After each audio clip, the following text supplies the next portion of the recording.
And thanks everyone for joining us this morning for our first in a four-part series of webinars in the 2021 Revenue Cycle Improvement Bootcamp with BKD. I'm Shannon Norman, Program Specialist with the National Rural Health Resource Center. Today's topic is 2021 Centers for Medicare and Medicaid Coding Updates. The second session is scheduled for Thursday, January 14th at 11 a.m. and will focus on telehealth coding and billing to maximize reimbursement. Please connect your audio feature by selecting, your video feature by selecting the camera icon in the lower left corner of your screen if you're able to. All audio is muted by default to avoid background noise and feedback, so please remain unmuted unless you have a question. To unmute your line, you'd select the microphone icon in the lower left corner of your screen, or if you called in by phone, you can unmute using *6. You can also communicate with us via the chat box, which is located on the bottom ribbon in the middle of your screen. Please take a moment, if you haven't done so already, to type your name and organization in the chat box so we know who is joining us today. In addition to the annual Revenue Cycle Improvement Bootcamp, the Center has compiled Revenue Cycle Improvement resources. A few key resources include the Best Practice Concepts in Revenue Cycle Management Guide and a compilation of tools included in the Rural Hospital Toolkit for transitioning to value-based systems. Following this four-part series, the program is also offering follow-up one-on-one coaching calls with BKD consultants. Please contact me directly, Shannon Norman, if your staff could use additional assistance with specific coding and billing questions. And before we get started with the content, we just have two quick pre-polling questions. Caleb, please go ahead and pull up those polls. Question number one, was there a negative or positive change in the fee-for-service conversion factor for CY 2021? And question two, will my professional staff use different criteria for selecting office visit EM codes in CY 2021? Please take a few moments and fill them out now. All right, thanks everyone for participating in the polls. Next slide, please, Caleb. Our speaker today is Marla Dumm, Managing Consultant with BKD. With more than 20 years of experience in the healthcare industry, she provides reimbursement and compliance audit services and education. Her experience is in professional coding, documentation, and billing compliance audits, analysis of medical practice charge master description or fee schedule descriptions, CMS 1500 and UB04 claims detail and charge capture review, HCC and clinical documentation analysis, analysis of risk adjustment impact, quality measure analysis, and physician and staff education on coding, billing, and regulatory compliance issues. I'll now turn things over to Marla to get us started. Marla? Great, thank you so much, Shannon. Welcome everyone to the first webinar in our series. We're thrilled to be back with you today to provide some education on some of the hot topics in the 2021 coding updates as part of the physician fee schedule final rule for 2021, but also impacting your professional staff and potentially any professional service billing. Next slide, please. Just a piece of information also on continuing education hours that we have obtained approval for if you are needing education hours for HEMA. And those hours have been approved for 1 hour. And so I'm sure the organization will be having a list of everyone who's attending today who might need those hours, sending those forward to us, and then we'll have those certificates sent out to your email address after the broadcast. So we appreciate any of our certified coders on the call today. Next slide. Our objectives for today are to provide you with a really high-level overview of the guidelines for the 2021 changes for evaluation and management documentation and coding. This is probably the most significant change that's occurred for professional services in the office setting since 1995 and really in the follow-up in 1997.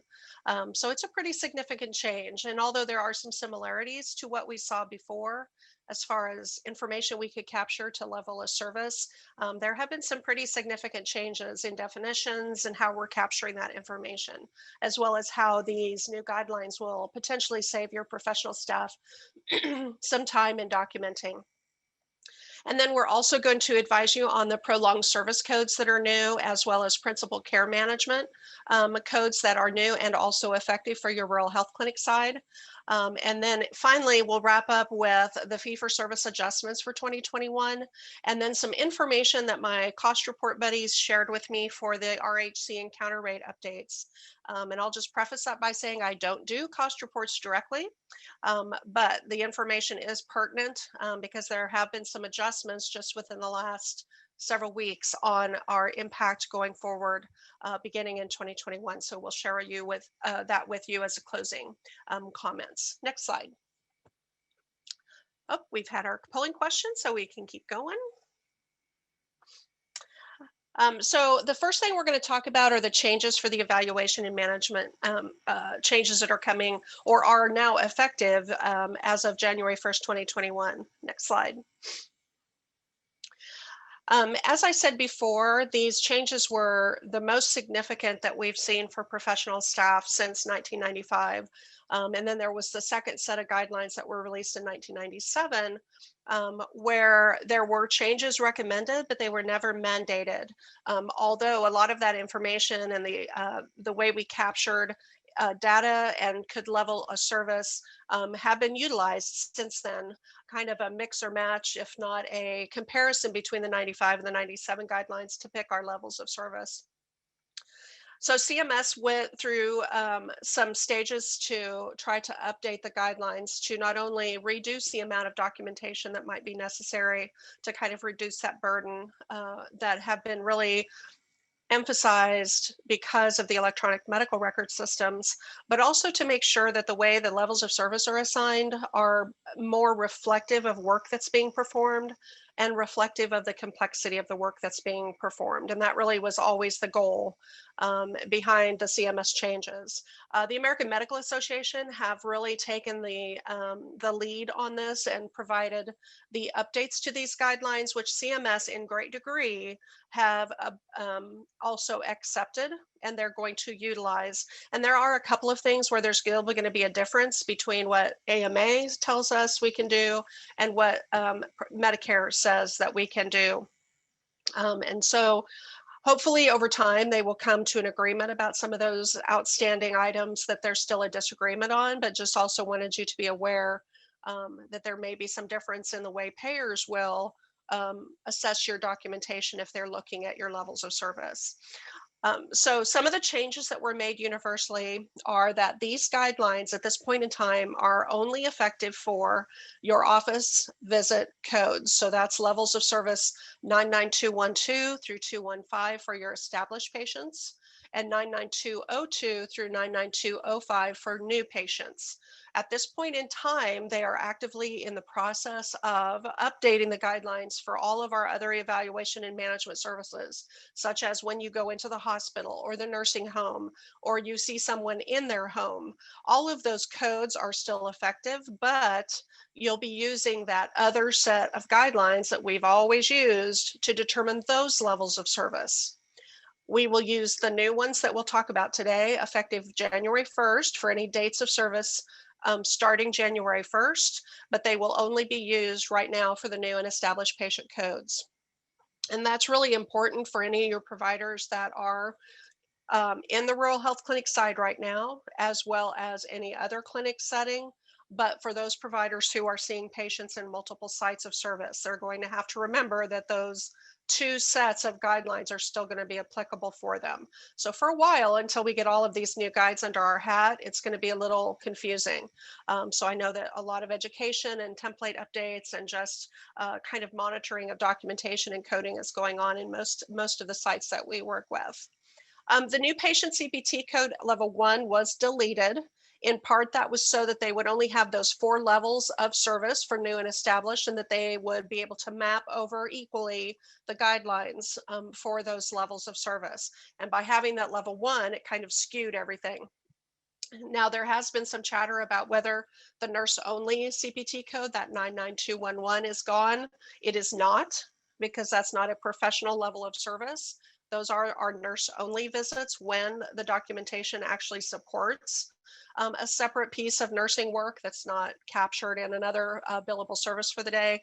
And so that is still available for assignment if documentation supports. But for the professional side, the level 1 has been removed. Their purpose really is to remind providers that your clinically relevant history in an exam is still required. It is not removing that requirement that you would have to have your usual and customary SOAP note. You want that interval or complete history and the examination that's relevant for that visit. And I think their purpose is, and really this was emphasized by the American Medical Association, is that they really want to try to reduce or encourage providers to not just auto-populate their notes, making sure that that information is specific for the reasons why that patient is there in front of them, that everything is very clinically relevant, and that they're not just adding maybe a lot of information from history or excessive documentation of exam that may not be pertinent to the problem that they came in for that day. Really drilling down on what did I actually do today, and does that note reflect that? They're trying to encourage that. And then the levels of service are going to be able to be determined by one of these criteria. The providers can use either their decision making or time.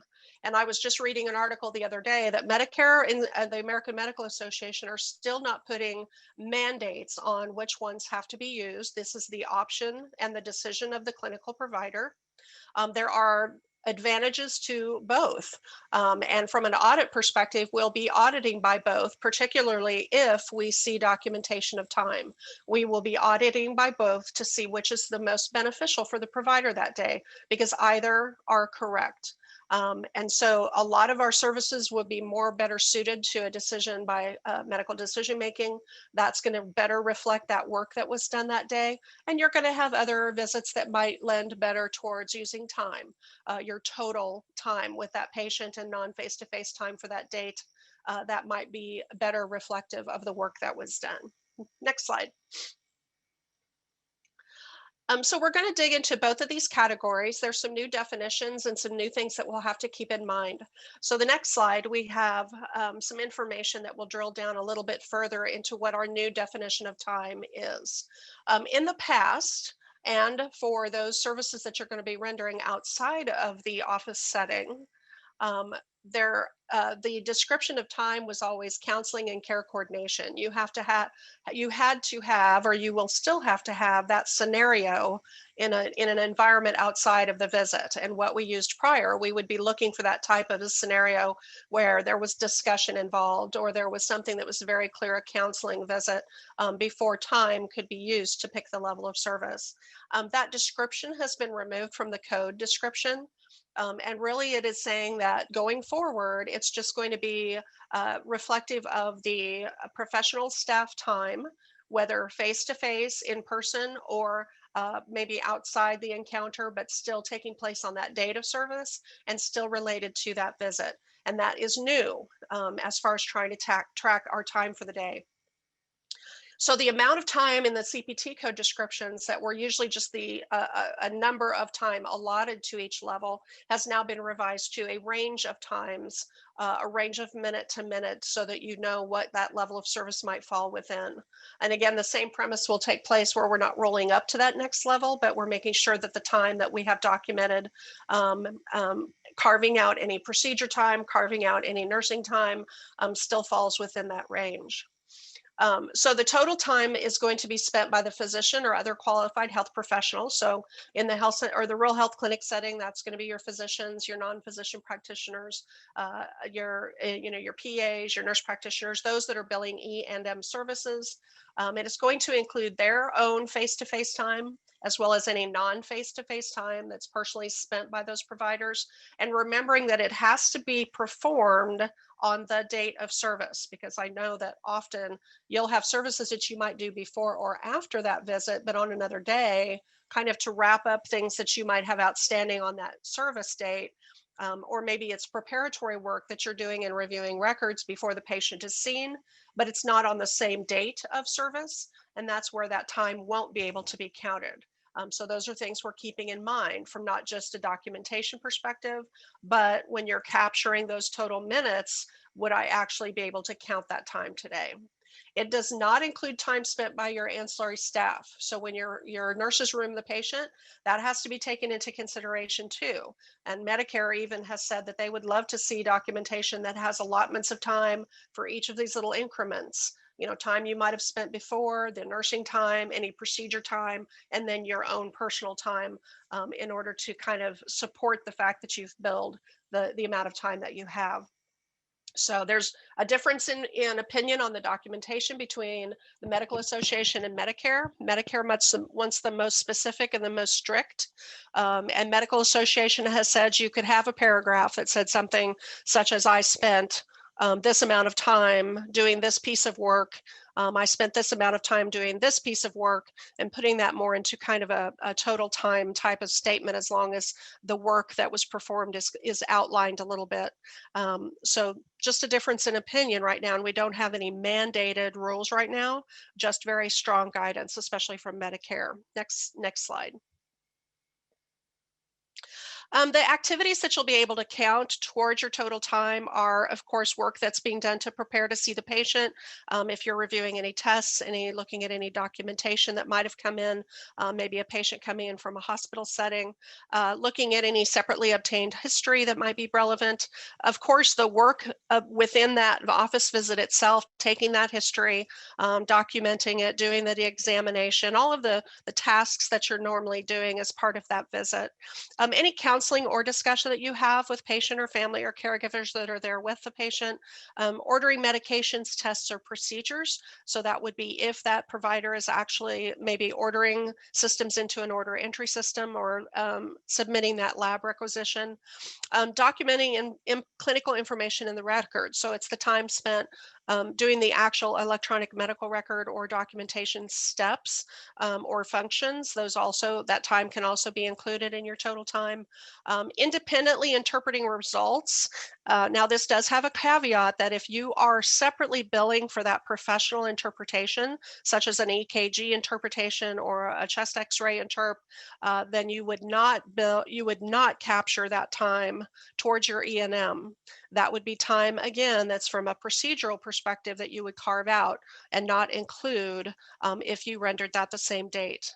And then also care coordination.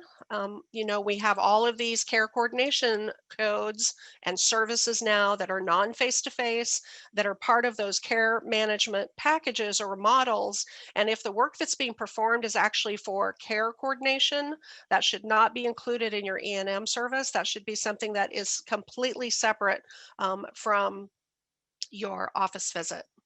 Next slide. Things that we are not including in the total time for that E&M determination is going to be things that we've talked about already. Your ancillary nurse time, any minor office procedures that you are personally performing in the office. That could also include maybe some therapeutic procedures like a breathing treatment, and the time that it took to maybe come back, check on the patient, come back, check on the patient. That's all procedure time. So you want to make sure that you're carving that out when you're assessing what your total time is. Same thing for explaining risks or any prep work for a procedure that's in the office. Any of that is already part of that surgical procedure that you're going to be billing for. And so that is not going to be included in that total office time. It would not be considered counseling or discussion with the patient unless it's completely outside of that usual procedure workup. If you have a separate discussion on a day that's specific to the kind of procedure that you're going to be having and how that treatment's going to affect the patient, and things that you're talking about in relation to not only the procedure but also just the care of that patient, that may be a separate scenario.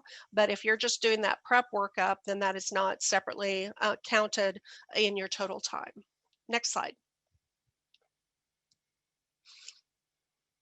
Here are the time allotments that are now assigned to each of our levels of service. And you see there's about a 10 to 20 minute range between all of these, about 9 minutes, looks like about 10 minutes on most of these. But remember that you do not want to roll up. So if you are past that highest number, and you're between those ranges, you want to make sure that you're staying in the correct range that you have. Next slide. Now, one thing you want to remember also from that, are the maximum times and the minimum times of those ranges, because that comes into play when we talk a little bit later about prolonged services, because that's one of the areas that there's a difference in opinion as well as instruction between the Medical Association and CMS. So we'll talk about that in a few slides. The other thing that we want to put a reminder in as when you're thinking through how am I going to start documenting time, because this is actually new to a lot of providers. Sometimes documentation gets forgotten about the time, even if it was a counseling visit. Often we would just see extensive amount of time spent, or I spent a lot of time with Mrs. Smith. But now that's going to have to be a focus when you're thinking of, what really element really reflects this work I did today. And if it's time, then you're going to have to be very specific in your documentation. I know that some practices are putting together, some macro statements that they can populate with the time increments, that they can add in the information that describes the work that was done. What I advise is that you don't make that an auto-populate sentence that doesn't change. It needs to be adjusted for each patient. And that's one thing I think you should take away from some of these new guidelines. They are very specific. So a lot of the electronic medical record statements that we've seen over time, where maybe a code description is just included, or there's just a pat statement that you may insert into your note routinely, you want to really watch that going forward, because your information needs to be very specific to that date and that patient, and not just a macro statement. So you want to be cautious of that when you're also doing time, because you want to describe some of the services that you've been doing. Similarly, when we talk about decision making, some of that also needs to be pretty specific so you're capturing your work correctly. So the time that's within that date of service is the only time that you'll be able to count. So again, if you spent time reviewing hospital discharge records the evening before you saw the patient and they came in at 8 o'clock the next morning, that time that you spent reviewing those records would not be able to be counted if you are deciding your level based on time. I mean, if you're doing medical decision making, then that work would be able to be included, but not if you're counting time. Everything has to be the same day. So you want to make sure you're documenting the difference between your actual time and the work that's being done either by ancillary staff or that is part of a carved out service. And we talked about a few of those: the nursing time, any procedure time, diagnostic or therapeutic time, watching that you're not automatically inserting cloned or formatted statements, but that what you have documented is pretty specific. And really Medicare really advises that, routinely you kind of monitor how you're coding your levels as well as your documentation, because they could go back and look to see if it's realistic that during a day of time, and you've billed all your visits by time, that makes sense for the amount of hours that you have been in the office seeing patients, for example. Next slide, please. The AMA, again, they are having some examples where they are saying, I spent 30 minutes caring for this patient today, reviewing labs from data service, reviewing records, and you indicate where those records were from. Patient may have been discharged and when, assessing and examining the patient, etc., where you're really drilling down not only in the time that they've spent, but the work that was done. And even further, they're including that information for medical decision making that might be pertinent if they decide to go with that element instead. Medicare prefers to see increments of time. And so a recommended documentation format from Medicare would be something like: the nursing time was 2 minutes rooming a patient, taking vitals and history. Physician time was 5 minutes, performing history and exam. 3 minutes reviewing prior hospital discharge records with the date of service. And I think that's going to be really important that you make sure you're documenting when you're actually doing that work that might be outside of that date of service, to make sure that you're not capturing time that you should not be. 5 minutes entering orders, documenting in medical record. Total for data service is 13 minutes. So that's just some examples that you might use going forward. Next slide, please. Some of the additional rationale, you want to remember that for shared visits, and a shared visit is where actually your mid-level, let's say a nurse practitioner, does work, documents that work, and then a physician comes in and also does work. This is not an incident to scenario. This is each provider, there's medical necessity for having both providers involved, and they're doing work. They're performing either some of the exam, they're both maybe doing decision making. Maybe the mid-level had acquired the history or most of the note, and then there was a reason that the provider actually needed to come in and assess the patient to make sure that maybe jointly they're deciding how to treat that patient. It's not just oversight, it's not incident to, it's a shared visit. That documentation criteria is still required, where each provider documents themselves the work that they've done. If there's time that's going to be used to do the level of service, then each provider would have to document the time they spent, but you're going to have to watch on any overlapping time, because that would have to be carved out or only counted times one. In all of these new guidelines, the rule of thumb is you only count something once. And so this would apply in this scenario as well. So you'd really have to make sure that if there is any overlapping minutes at all, that those aren't counted twice. Now, Medicare has indicated that they will be issuing a transmittal hopefully soon. We were hoping that it would be out by the end of December, but it has not been released yet, with much more information about all of these new guidelines. And the American Medical Association also has a continually kind of updated list of frequently asked questions on their website as well. So I recommend that you have that as part of your ongoing library for this topic. Next slide. And now we'll talk about decision making. So this is our other element that all of you who are professional staff on the call today are well aware of the decision making. It really determines the complexity of your work, the complexity of the patient's condition, and the complexity really of any data that you're reviewing or ordering for the patient. Next slide. So going forward, there's still the three components that we look at. Your decision making is never determined by just one thing. It's always kind of a combination of one or more of these three categories. The first is the diagnoses or the conditions that you are assessing and managing during this visit. And really going forward, I think the other purpose really of these new guidelines is to refocus the assignment of diagnosis codes to what the provider is assessing and managing that is listed in the final impression. It should not just be a regurgitation of the problem list, because we really only want the codes on the claim to reflect those diagnoses that were managed and assessed during that date of service, and not just the list of conditions the patients had since they were 2. That really is not relevant to that date of service, and so does not need to be on the record. So you're keeping track. What am I seeing the patient for today? Are they presenting with signs and symptoms? By the time they leave, do I know what's wrong with them? And am I maybe seeing a checkup for stable chronic illnesses? And maybe there's a couple of those that we're addressing today. Is there a new injury that they're coming in? Whatever is addressed and managed for that day. Then also the data that's reviewed and analyzed. This is what's ordered. Could be a combination of things, could be testing, could be documentation that you're reviewing, maybe past information from a discharge, orders that are given, and is there information from an independent historian, which is someone else other than the patient who is providing additional information over and above the history that the patient could give themselves. So I've highlighted in red some of the things that are new definitions and that are new terminology going forward for decision making. Another thing is each unique test. So in the other sets of guidelines, we've just really been able to give credit once for any multitude of testing that was ordered. So if you ordered a lot of x-ray, a lot of lab, you really only gave yourself credit once for each of those categories. Now they have broken it down by each unique test, and a unique test is one that's literally tied to a CPT code.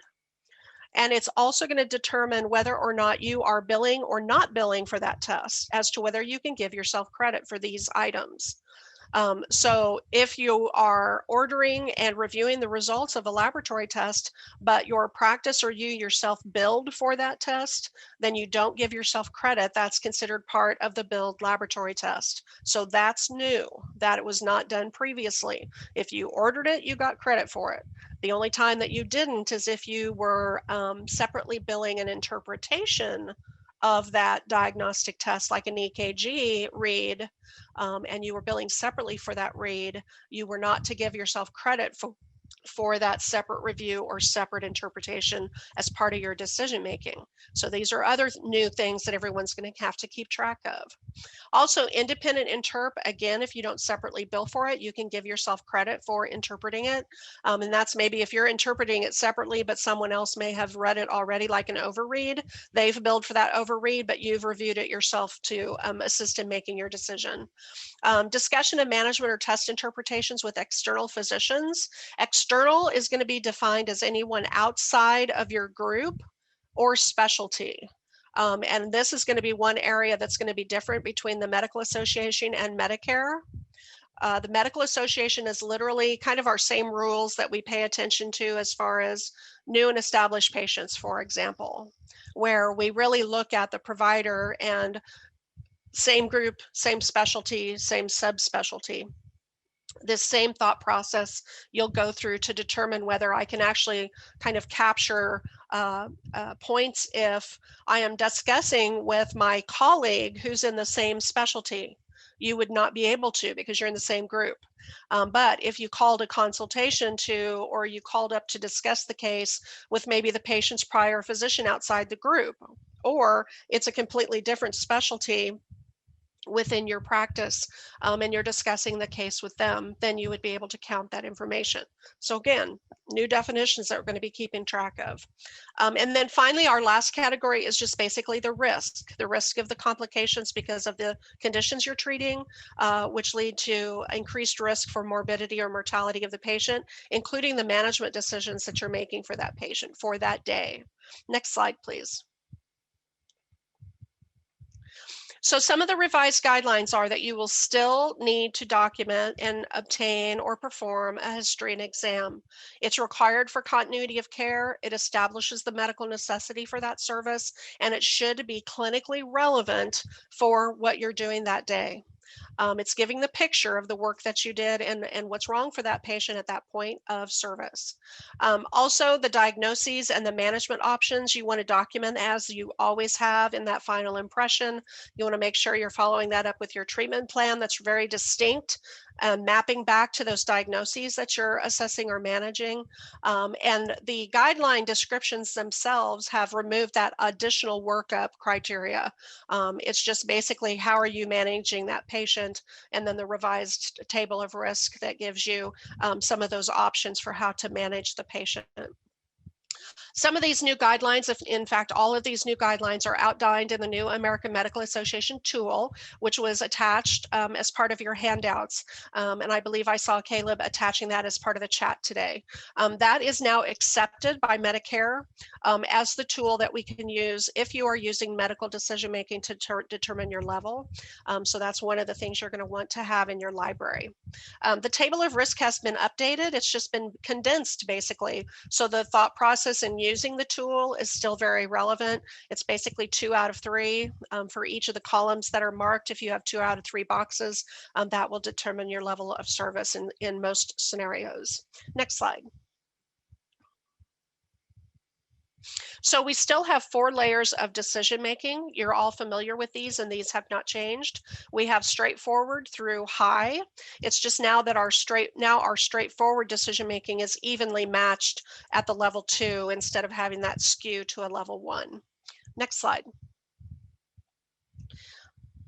We'll step through some of the criteria now for each of these levels, and you'll see as you move through each of the higher complexities of levels of service that it just continues and adds on to the information that you would have to either have or be able to capture in your documentation from the work that you've done in order to meet those higher complexity levels. So for a level 2, very straightforward. This is a very simple case, maybe a bug bite. The documentation must support based on 2 out of 3. And when we say 2 out of 3, that means in that tool of the 3 columns, you have a box in each column, and whichever ones are supported in those columns will determine your levels of service. And you go across the rows just like we used to, going straight forward at the top and high towards the bottom. That tool will look very similar to the table of risks that we've used and are still current in the 95 and 97 guidelines. So straightforward is going to be a very self-limited or minor problem. And the Medical Association defines a self-limited problem as a problem that runs a definite or prescribed course, transient in nature, and is not likely to permanently alter health status. So these are these very simple. Maybe they didn't even need to come into the doctor that day, but they did. And otherwise they could have maybe treated themselves at home and it would have resolved itself. Very self-limited. Data to review, there's really nothing. There's nothing ordered. There's nothing assessed or reviewed. And then the risk is very minimal. This is your level 99212 or 202 for a new patient. Next slide. Then we have our level 3, and I know for primary care especially, this is kind of that middle of the road code that a lot of established patients fall under. But this actually meets a low level of decision making. And again, you're going to be looking at what have I done today that might meet 2 out of the following categories. And we have low complexity, which is described as 2 or more self-limited or minor problems, or again, like our stable illness, like a stable hypertension patient coming in, or maybe a patient with just a simple sprain. This would be a low level of complexity as far as the conditions are concerned. And I've also provided you with that AMA description or definition of an acute or uncomplicated illness or injury just for reference. And then the data that might be reviewed or ordered is also considered to be limited, and you would need to meet at least one of these 2 categories. The first being tests or documents, reviewing external notes from each unique source, or reviews of results from each unique test. And remember that unique test is defined as matched to a CPT or HCPCS code, and then the results you would have to define in your chart note that you've actually done both. And again, that's if you're not you're not billing for that actual test yourself. Or you might have work done by an assessment requiring an independent historian. So for example, the patient came in and maybe they were a pediatric patient and their mother was in the room, and maybe a 8-year-old gave a description of what happened for that simple sprain, but the mother added on information. She is an independent historian for that day. And also low risk of morbidity, obviously, from any of the management or the condition itself. Next slide. Now our level 4, I wanted to bring into the picture just a visualization of what that tool will look like. And this would be the row that is involved for the level 4. This is our moderate level of decision making. So the 99214 or 204. And you'll notice in that first column, it explains the type of conditions, and these are pretty much the same as our old tool, where we have 1 or more chronic illnesses with maybe an exacerbation that's not severe. These are patients also that you may see a lot of that have 2 or more stable chronic illnesses. An undiagnosed new problem, and the new definition of that is it's literally not been diagnosed by you or another member of your group or specialty within that same practice. And that has been a new definition that's come out of these new guidelines that we'll really have to watch for. So it's not just undiagnosed. I'm not quite sure what it is yet. It means it's not been diagnosed at all before it got to you, that you might have it fall into that category. If it has already been diagnosed by someone else within your group or specialty, then you would really fall back to those more, was it a chronic illness and how many, or was it an acute illness or injury? And then of course your data in the middle, and it's always going to guide you in those parenthetical notations as to how many of each category you would need to meet. So in this case, you have to have at least 1 out of the 3 categories. And we have the tests or our typical order or review section, or you might have an independent interpretation of a test, or you might be discussing the management or test interpretation with someone outside your specialty or subspecialty or group. And then finally, just the risk. You know, this is the category with medication management. Are you doing minor surgery, perhaps a joint injection, and some of those other pieces of information that are very similar to what we saw with the old guidelines. Next slide. And then finally, we have our level 5. This is our high level of medical decision making. Again, this is going to be your patients with really exacerbated chronic illnesses, or maybe an injury or an illness that might pose a risk to life. These are your very serious patients. Sometimes that can mean that you assess them and maybe they do go over to the hospital, but that work, if it's separately billable, that work might be high for that day just based on how they presented. Your data in the middle of the column, whether you order or review, is similar to the moderate, except that you meet 2 of the 3, or a combination of 3 of the categories that you have before. And again, those are the same 3 areas of test, ordering or reviewing, or information ordering or reviewing, then also your independent interpretation of test results or discussion. Those are always going to be those 3 categories for your levels 3 and 4. And then it just depends on how you've documented, how you've ordered your lab tests. Has that been defined individually? How are you reviewing them?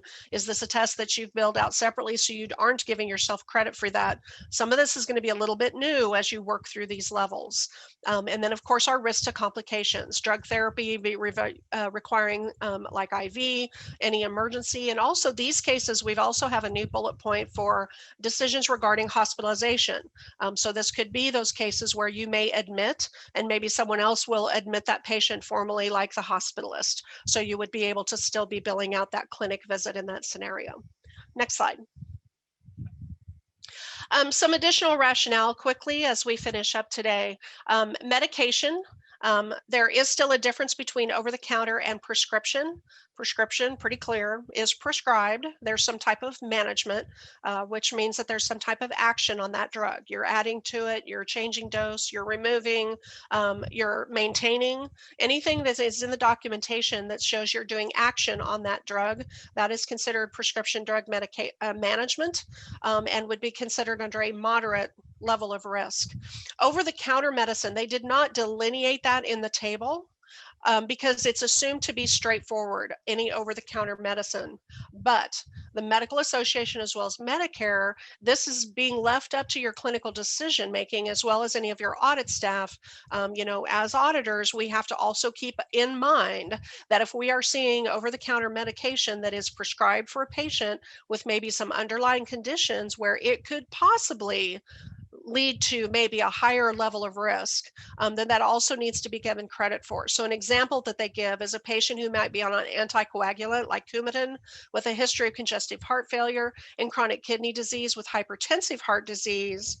That patient's going to fall into maybe a moderate or more of a high risk if over-the-counter NSAIDs are prescribed, versus just a patient who may be being prescribed NSAIDs for maybe an injury.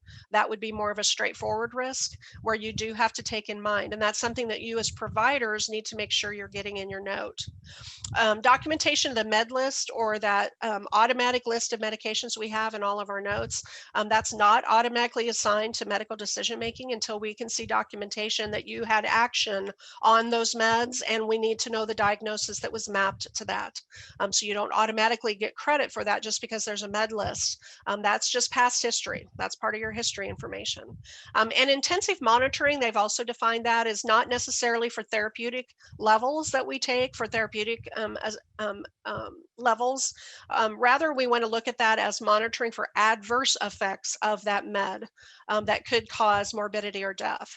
And they're making sure that monitoring is within accepted practice, that it's being done no less than quarterly if you've got long-term monitoring, and some of that monitoring is done by different means, whether it's lab work or imaging, however that's done. But we need to think a little bit more outside the box than just I'm ordering lab, and maybe digging a little bit further and making sure the documentation is clear about what you might be monitoring that drug for.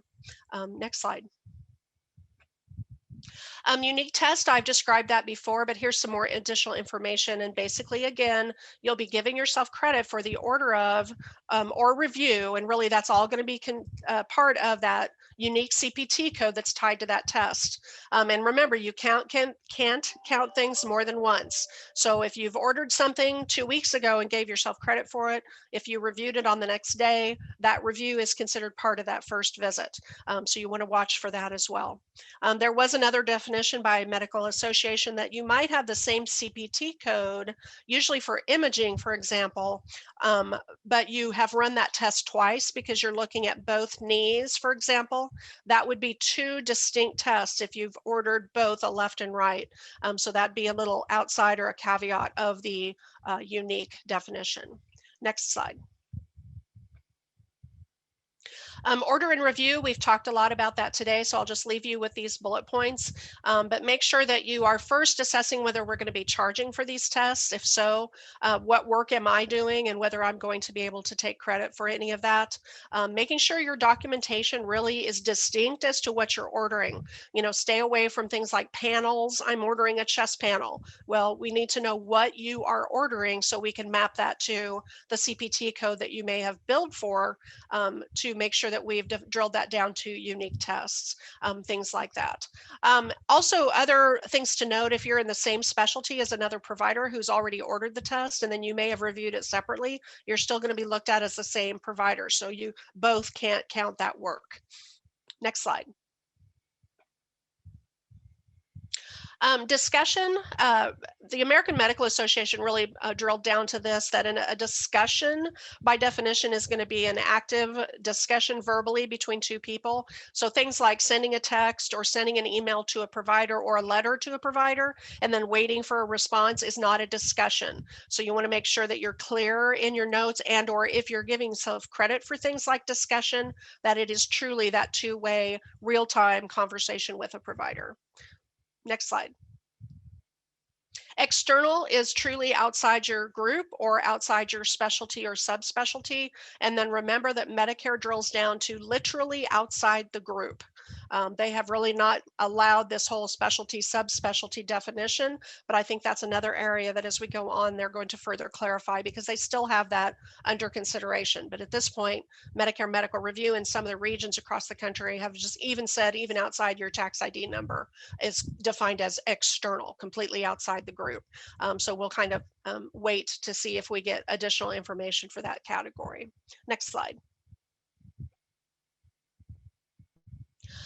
Problem addressed, again, our conditions that we're giving ourselves credit for are what they're walking in the door with or what they are definitive is at the end of that visit. What you're managing and assessing, that is what you're going to be giving yourself credit for as being addressed and managed. And you do want to take into account documentation of any of that work you're doing for testing or anything that's a notation in your record. For example, if you're listing maybe some of their chronic illnesses and you've made a notation that a completely different physician manages that patient, you shouldn't give yourself credit for that.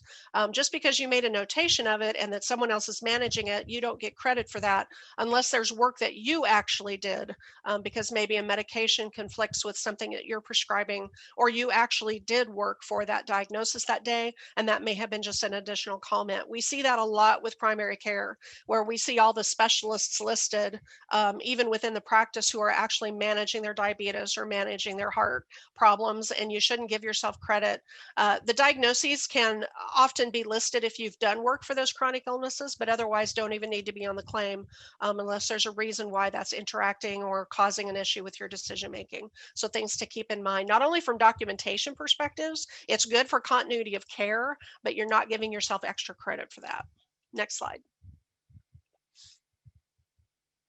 And then just some additional documentation tips to leave you with. Remember that your SOAP note is still going to be pertinent, making sure that if you have a lot of abbreviations or acronyms that you use internally, make sure that you have on file somewhere those definitions of those abbreviations or acronyms, because some often can be interpreted different ways depending on specialty or practice. And so you want to make sure that if someone else is looking at your records or even internally, that someone is interpreting your information correctly. Document only those conditions, signs, or symptoms you're addressing and managing in the encounter. Reduce your cut and paste, especially in the history. That's what they're trying to encourage you to reduce this copy and paste or bringing all of this information over from note to note to note, or using these fully templated notes that aren't adjusted for the clinical relevance of the note. They're trying to get us back to, let's just document what was done that day, and the level of service should reflect that work. We also have a category called social determinant this year, where you can get a different layer of risk based on the fact that a patient's social circumstances may be impacting the management or the monitoring of their care. And that's not going to be on every patient because it's not always going to impact their care. But one example that we can give is, for example, a patient with a diabetic ulcer who's receiving wound care but is homeless. And so there's not a certainty that that patient will either return for care or be able to manage that on their own between visits. And so that is an example where if you were looking at that table of risk, you would want to give yourself credit for that bullet point, but also make sure that information is in the notes so anyone who's looking at that case can know that there may be some increased risk for that patient. Next slide. Some of the new codes for this year is for prolonged services.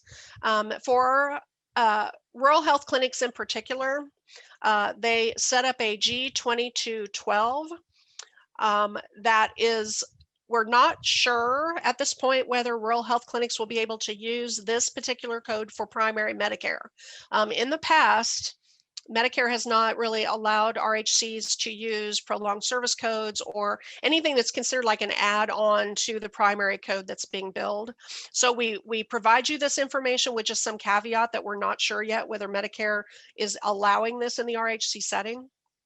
But this would be for time in excess of either the highest allotment of time for a level 5 or the lowest level of time allotted for a level 5, depending on whether this you're working under the medical association rules or the Medicare rules. I always tend to err on the side of caution and go with anything that's a Medicare instruction, just to make sure I'm covering my, looking outside the box, and then I'm making sure that I'm meeting all of the criteria that might need to be met. But that's one of the areas they have differed in and was finalized in the final rule. That's why they set up this G2212 in case someone had time in excess of that highest level of service for a level 5. If you had time that exceeded that of less than 15 minutes, you would not bill that separately. Next slide. For all your other payers, you would be able to use the 99415. And again, the rules are the same. It just depends on whether you're following medical association rules or Medicare. Or medical association rules, which in this case you could, because it's not going to be driven by the Medicare decision unless you're putting Medicare rules in place regardless. But make sure you're keeping track of the time that you're spending, because you'd have to have 15 minutes or more over the highest amount of time allotted for that level 5, whether new or established. This is not going to be appended to any of your other levels of service, only if you've reached that level 5 or more. Next slide. And really the next two slides are just giving you some grids that kind of illustrate the Medicare ruling on following the highest level allotted for that time range before you can roll to a prolonged service code. And you would want to insert that G2212, of course, if it's a Medicare patient. And then the next slide should have your American Medical Association grids as well. All right, next slide. Principal care management is also a new service that is eligible for rural health clinics to take advantage of. And this is just a new model that tags on to our existing chronic care management services.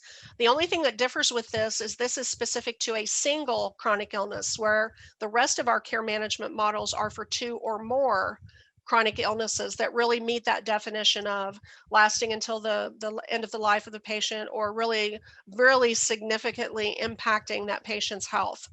These are not just for all of your stable chronic illnesses. If they, these are for the patients that really require that extra layer of non-face-to-face monitoring. So if you have those patients now for rural health clinics, you will just roll that under the existing G0511. So you could bill that HCPCS code, whether it's a single condition or whether it's 2 or more.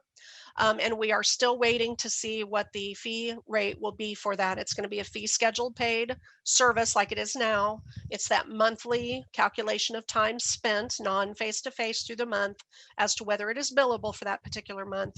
But those would be now a service that you could include under that G0511. Next slide. And then finally, we'll wrap up with some just reimbursement information. The first is, next slide please, is our fee-for-service information.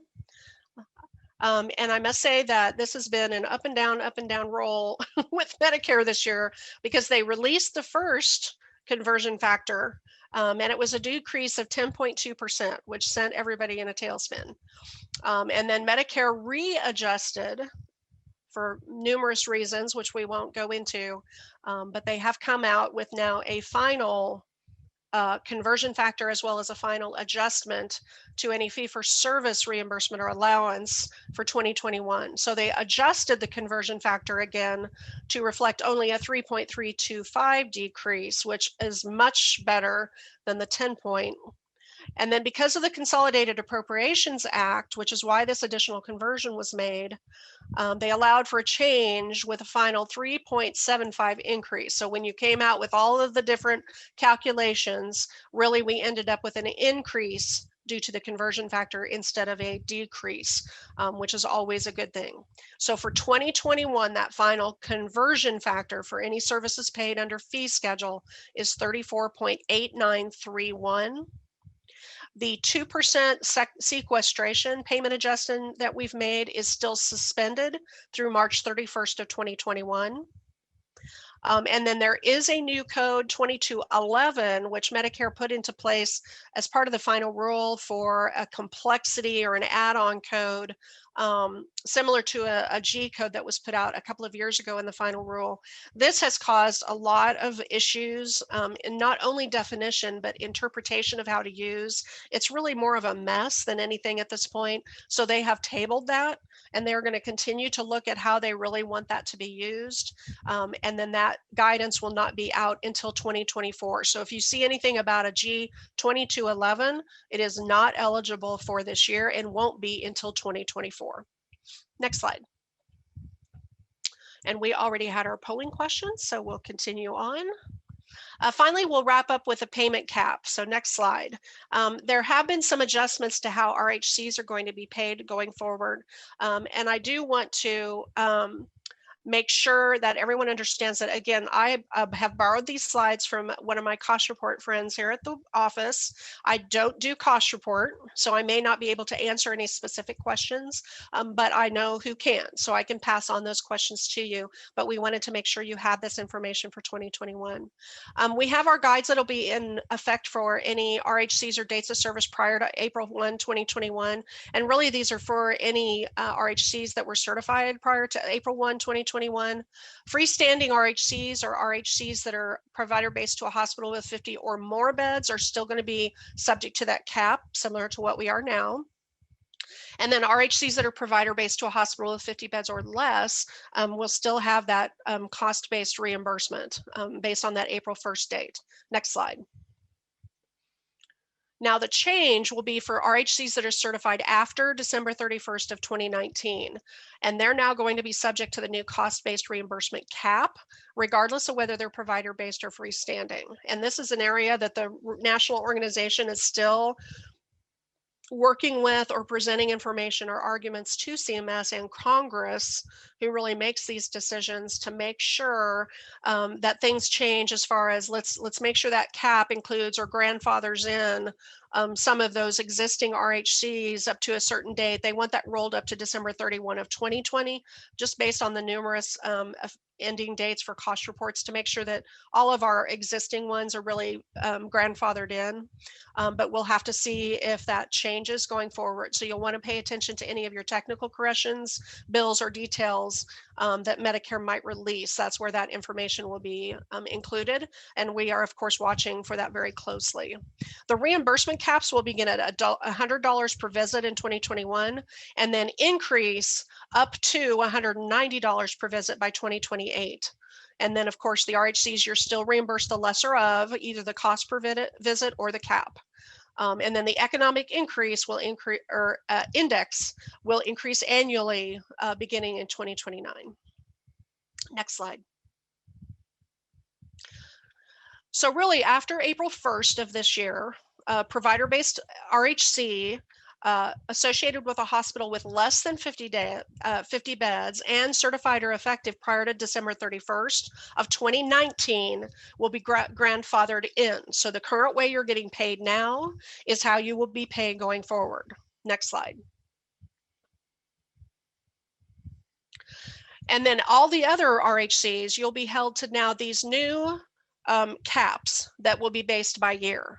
So you'll have the cap that we're at right now for 2021, $87.52 up through the end of March. And then effective April 1st, all of the new caps take place. And you can see the incremental increases that we'll have through 2029. And then in 2029, then they'll also include that economic index increase. Next slide.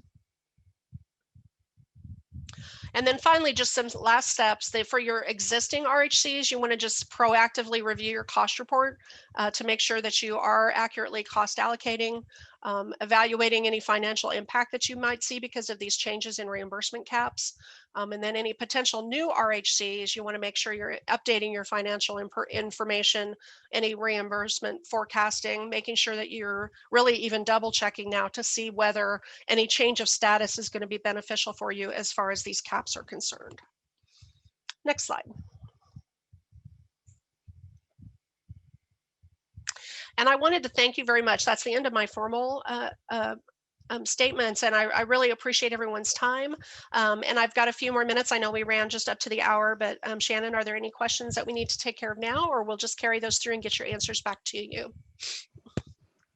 Yeah, thank you, Marla. We haven't had any come through yet, but if you do have questions for Marla, please feel free to type those into the chat box quick. And while you're doing that, Caleb, if you wouldn't mind pulling up the post polls for us. And while Caleb pulls those up, just a quick reminder that the recording and slides from today's session will be available on our website. Caleb will be forwarding those out to your teams upon completion of the 4-part webinar series towards the end of next week. So if you have any questions, as Marla indicated, please feel free to reach out by email as well. As I stated at the beginning, we are offering those one-on-one coaching calls with BKD, so we can connect you with Marla or other folks on her team if you have specific questions you'd like to talk through in more of a one-on-one format. We'll give everyone just a couple more moments on the poll. Ooh, very good. You're exactly right. Especially for that first question, there is a positive change for that fee schedule allowance, which we are very glad to see. And that will impact some of those services in the RHC, particularly that are paid under fee schedule. So that's good news. And then yes, you will be using different criteria this year for your office visit levels of service. And I hope the information today has been helpful. Appreciate your time. Well, thank you so much, Marla, and thank you everyone for joining us today. We look forward to seeing you on Thursday to learn more about telehealth reimbursement. Have a great week, everybody.